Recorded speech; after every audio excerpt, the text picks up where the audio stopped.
नैव तस्य कृतेनार्थो नाकृतेनेह कश्चन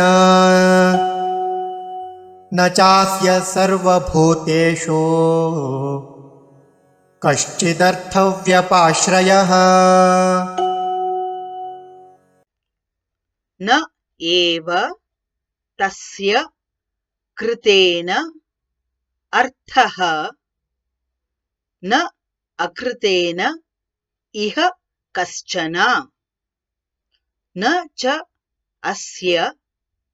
सर्वभूतेषु कश्चित् अर्थव्यपाश्रयः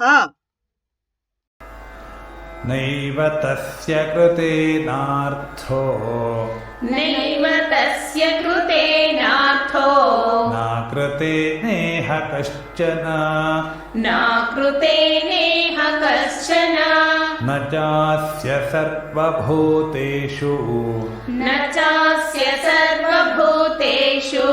कश्चिदर्थव्यपाश्रयः कश्चिदर्थव्यपाश्रयः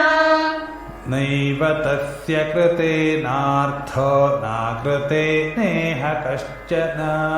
नैव तस्य कृतेनार्थो नाकृतेनेह कश्चन न चास्य सर्वभूतेषु कश्चिदर्थव्यपाश्रयः न चास्य सर्वभूतेषु कश्चिदर्थव्यपाश्रयः नैव तस्य कृतेनार्थो नाकृतेनेह कश्चन